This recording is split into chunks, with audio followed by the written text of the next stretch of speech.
interest is picking up then still? Well, I mean, So you have to hear your questions. it's not.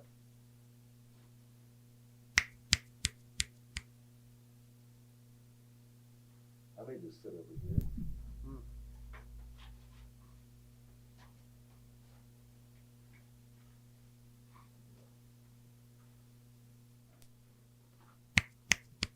Okay, that's that one. Want to make sure. Go in here, moving stuff around.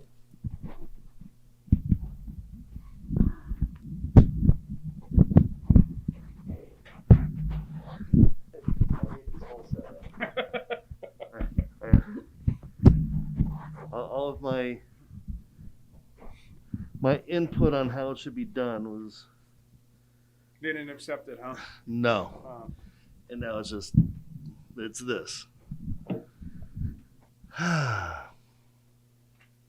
Take two. Take two. Take two. Right.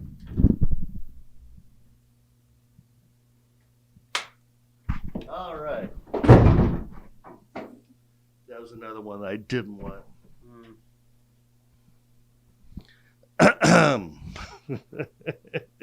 It's a good day. It's a Friday in the Eastern Sierra.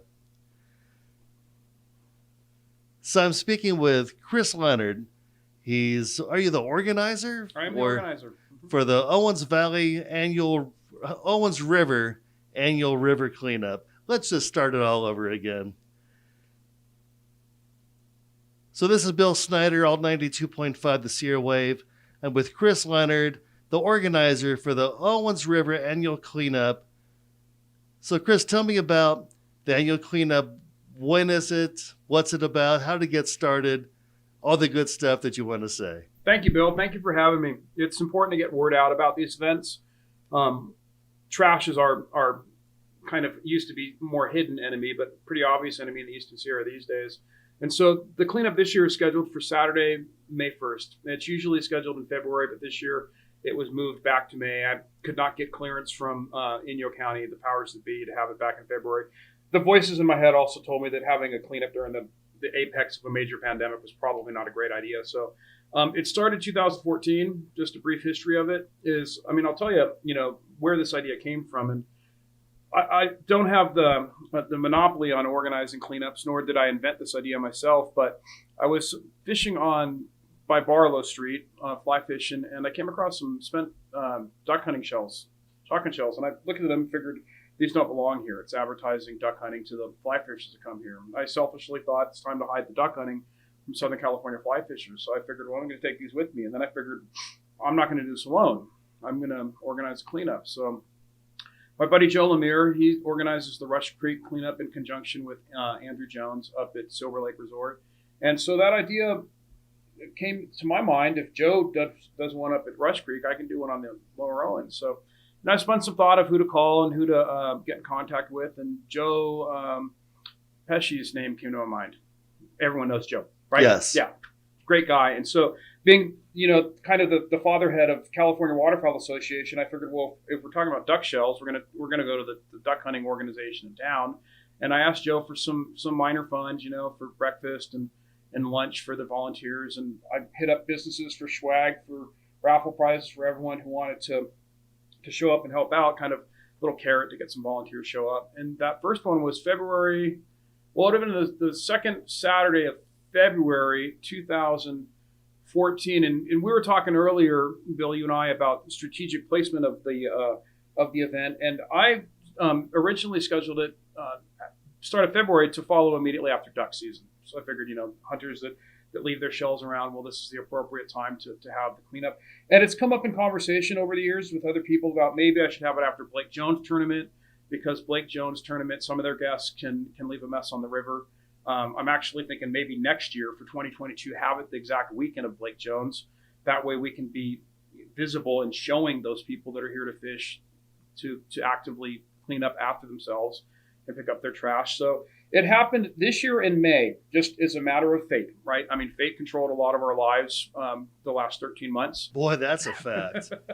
And so, yes, it's a fact, right? And it's, Bill, talking about trash collection and picking up litter, the good work of like people like Sierra Trash Eliminators, and I've had locals in town that have come out for this event every single year, and it's critical that we host these events now because of the trash that unfortunately the minority leaves for the majority to have to pick up after themselves. So in short, basically, recapping, it started in 2014 and it wasn't a one and done. I realized that first day I had it, I probably had 30 to 40 volunteers show up, a lot of out of town guests. I'd like to touch a little bit on that in this conversation, but it warms the heart when you do something like that. And it warms the heart even more when you see 30 or 40 people that show up a day that you've organized an event to help you in a cause that you believe in.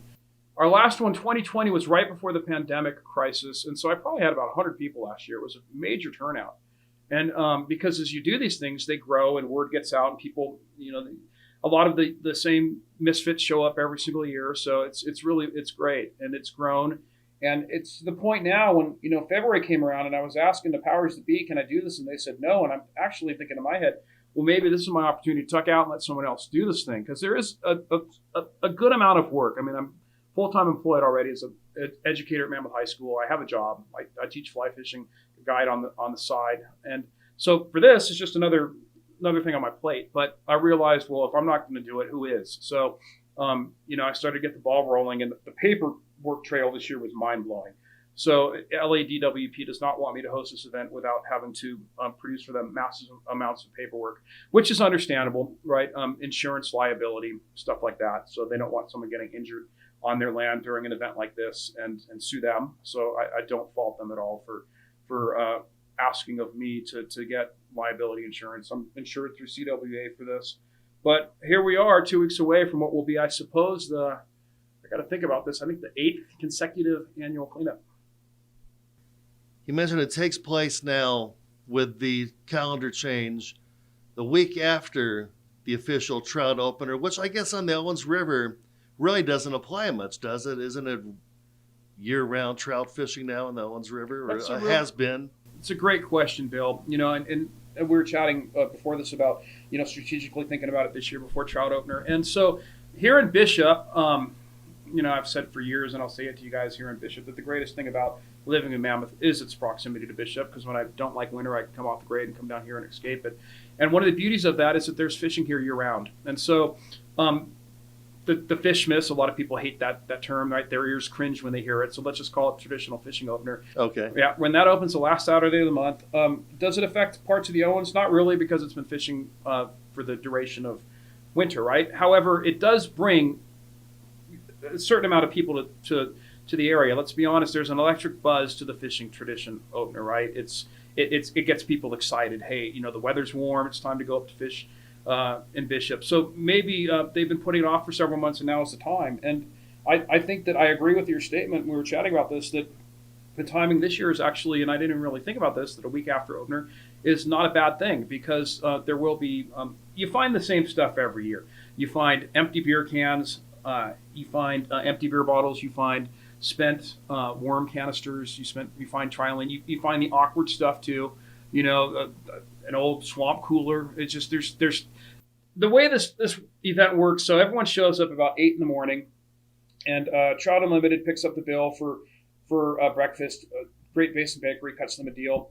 And I kind of give everyone the lowdown, hand out maps, and they're off on their own while I'm running around, collecting lunch and stuff. And I do pick up some trash myself for a couple hours there, but I'm running around doing logistical stuff.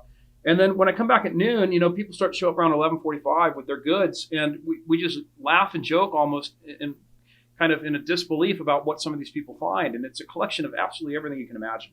So some people, this is, while it's technically the river cleanup, if you think about the mass amounts of land that are between where we're sitting here in downtown and all the way to the river, it's a good mile drive to Warm Springs and Line Street. And so there's a lot of open space there where people just leave things. And what they leave can be, unfortunately, mystifying sometimes, to put it politically correct. So I can't imagine anyone taking a swamp cooler to the river to dump it. But at the same time, I can't imagine thinking, I'm going to go up to Buttermilk or wherever And I'm going to take a can of spray paint with me too. But we know that happens too. It's bad. It's bad.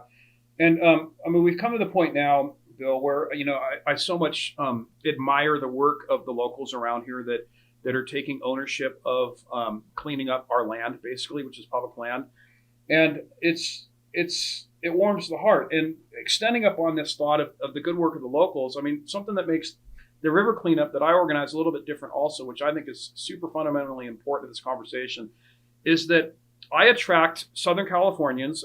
I attract some people from the Bay Area also.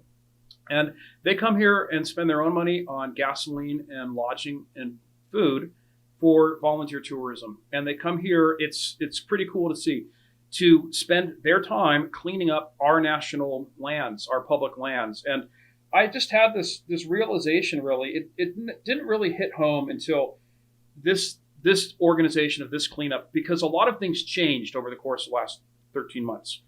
And what I'm referring to is, if we look at how the forest was overrun with guests last summer here and up where I live in Bishop, and a lot of these guests mistreated the forest and just left trash everywhere.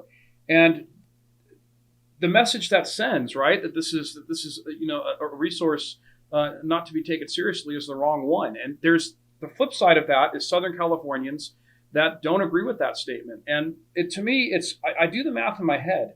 And this cleanup that I organize generates several $1,000s a year. If you think about the lodging, people staying in, the Creekside Inn or the Thunderbird or wherever, they stay at Hilton, they stay in all of them, and they go out to Jack's, right? Or they, any place in town, they're going to get some food. And it's pretty cool to see. And the conversations that I would like to see actually our government leaders start to have is, maybe we can push this even further, the idea of volunteer tourism, because there were lots of people that come to the Eastern Sierra that own the public land in a sense of pride. And to me, this is something that I don't think we've tapped into yet well enough, that I think that we need to explore more of, is having more volunteer tourist events like this one.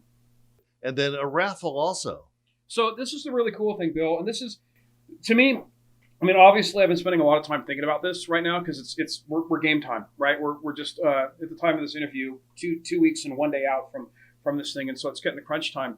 And when I mention volunteer tourism and I talk about bringing people from out of town that want to help, it's not just out of towners that believe in this cause. And something that makes me feel really good is I see so many of our local businesses, even what was a tough year for them, stepping forward and donating swag. Hey, can I help?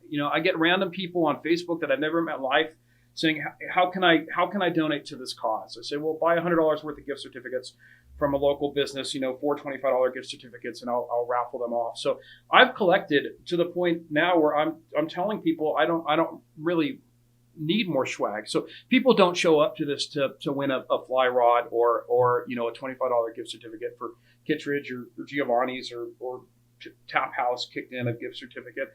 And so these are just, you might walk away a lucky winner owning a new fly rod from doing this, which is kind of cool. But the point of my stating this is there's lots of people in our community that want to help, and to see businesses that are now to the point where I'm actually turning away and saying, hold your swag for the next person that wants to organize a similar event, right? I think I have enough. It's pretty cool. I mean, we as residents of this area, I believe, recognize the significance of having these events, and people want to help, and that's pretty cool.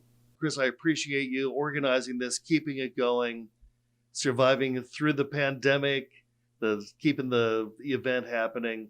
So Saturday, May 1st, 8 a.m., Pleasant Valley Campground at the Metal Bridge. It's the place to be. It's where all the cool kids are going to be hanging out, I'm sure. Bring some trash bags, please. Andrew Jones of Silver Lake Resort has donated me a lot. I might get overwhelmed with volunteers, where if you guys have some trash bags, bring them. So you're not going to need to sign a liability release this year. I'm covering under insurance. Just show up, pair of gloves, right? And just a positive spirit. And we're going to tag it. We're going to do it. I'm eager to see how it all turns out, and the big pile of trash, and then go out and enjoy the beauty of the Owens River just that much better this time. Chris, thank you so much. Thanks for having me. My pleasure.